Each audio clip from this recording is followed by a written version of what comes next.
From very early times, cotton has played a key role in the history, industry, politics, and culture of the Indian subcontinent. It also shaped the British Empire's relationship with India and fueled the transatlantic slave trade and Britain's Industrial Revolution.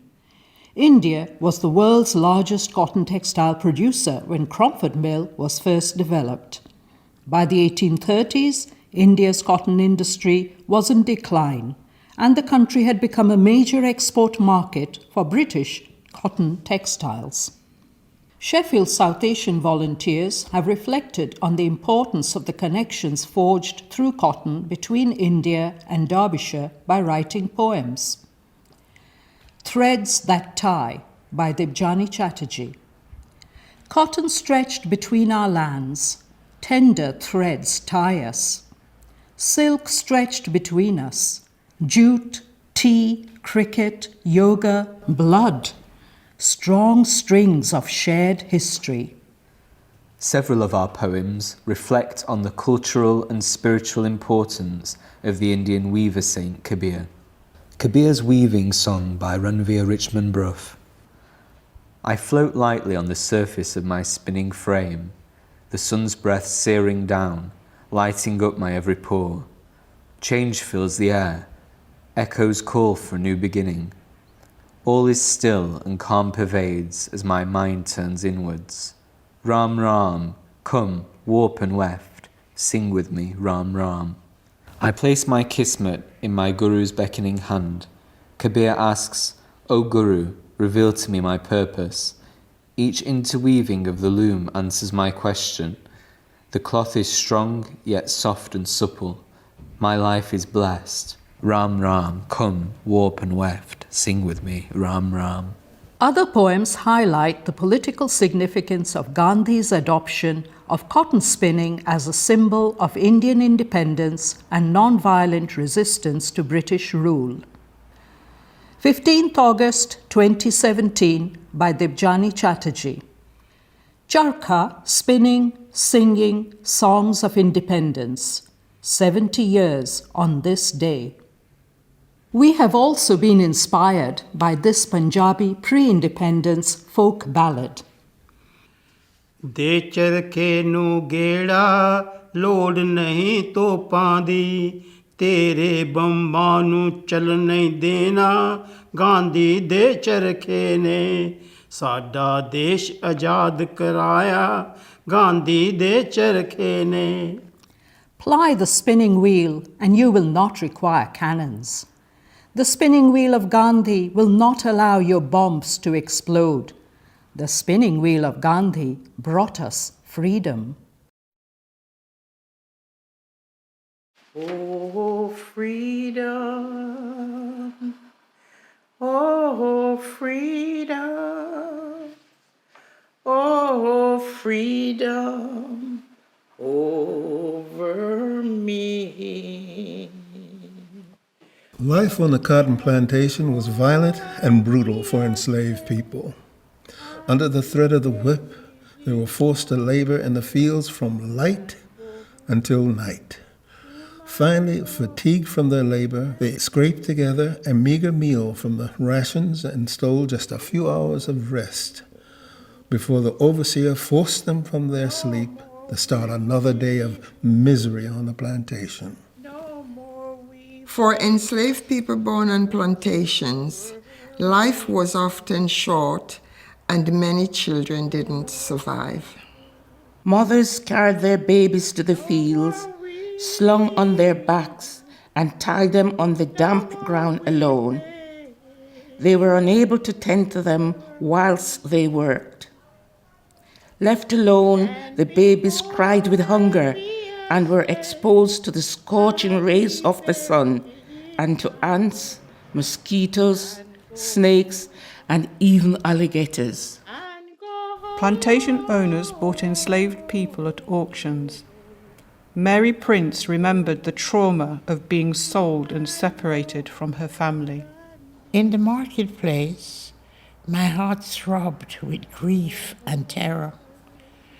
I was soon surrounded by strange men who examined and handled me in the same manner that a butcher would a calf or a lamb. The bidding commenced at a few pounds and gradually rose to 57.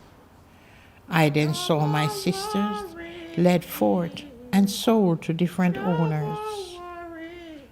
When the sale was over, my mother hugged and kissed us and mourned over us.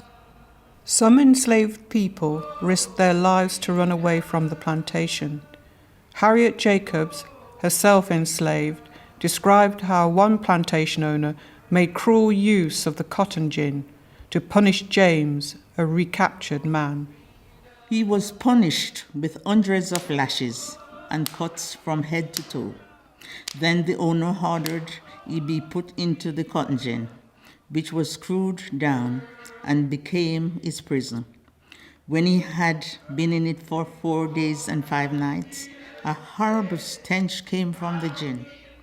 When it was opened, his body was found partially eaten by rats.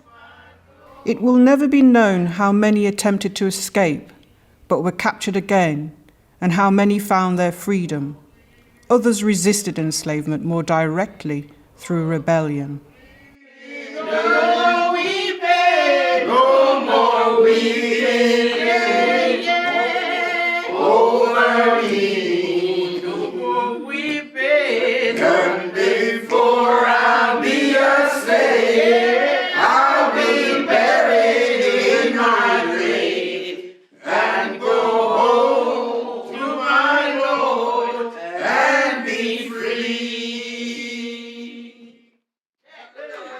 This recording featured extracts from contemporary accounts by enslaved African people of life on cotton plantations, read by the Nottingham Slave Trade Legacies Group.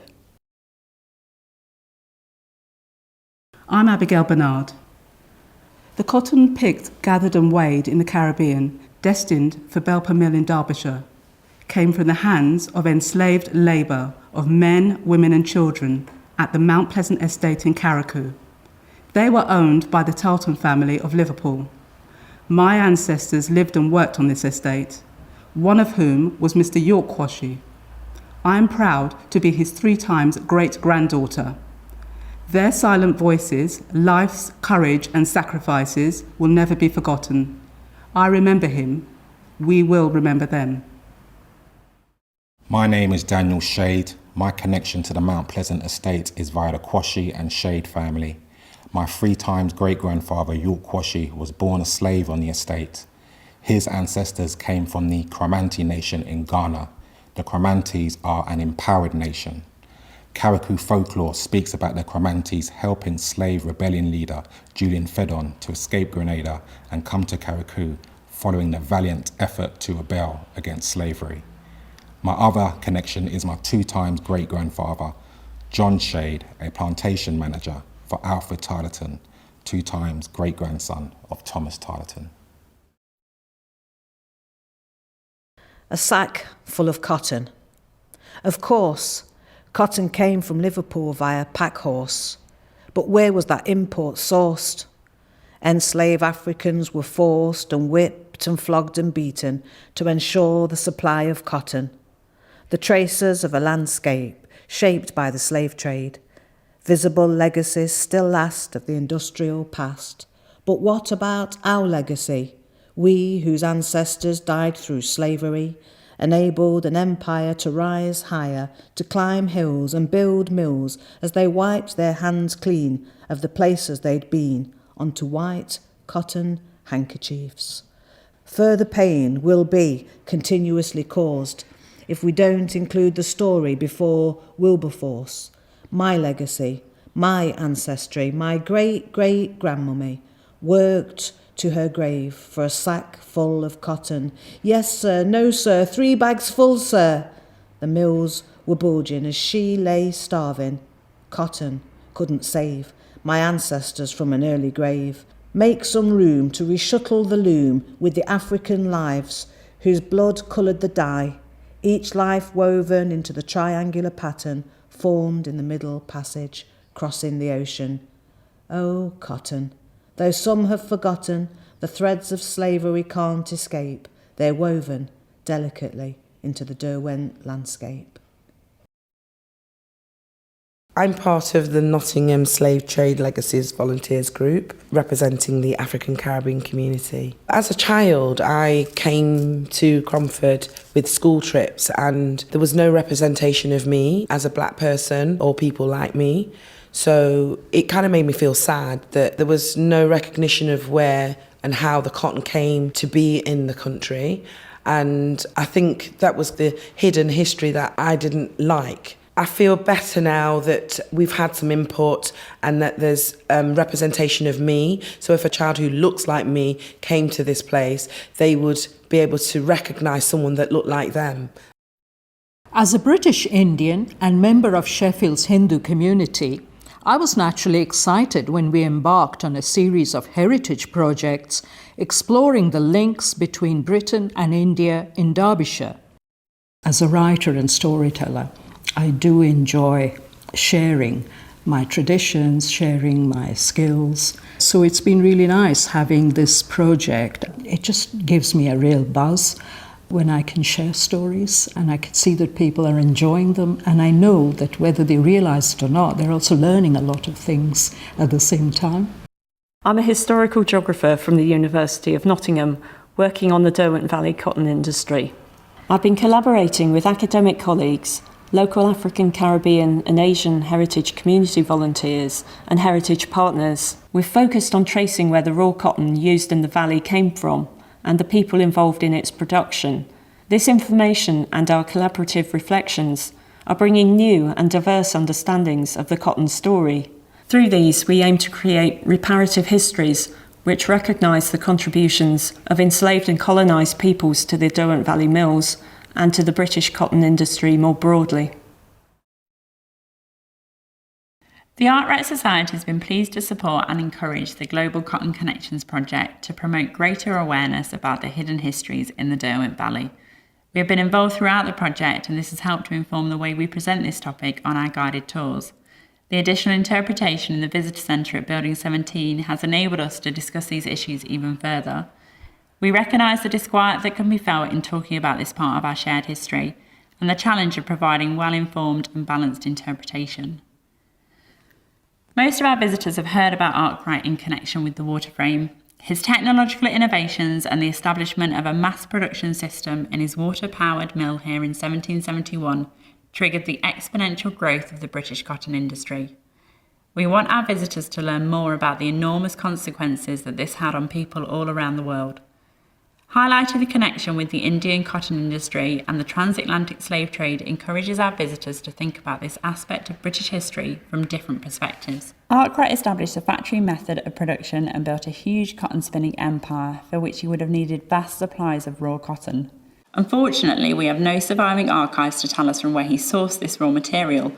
An important reason for our taking part in this project with the University of Nottingham was to benefit from wider research into this question.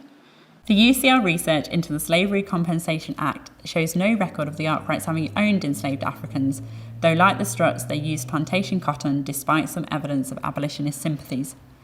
Arkwright himself bought shares in the Sierra Leone Company, which was established to resettle and employ formerly enslaved people, and was in business with Manchester abolitionists. We are so pleased to have authentic voices from people whose stories have been unheard in the past, and welcome the work of the Nottingham Slave Trade Legacies Group and South Asian groups from Sheffield. Thanks are also due to the AHRC and National Lottery players via the Heritage Lottery Fund for supporting the background research and interpretation. We look forward to expanding our discussions on the global impacts of what started here over 200 years ago and the repercussions of that history which are still being felt today.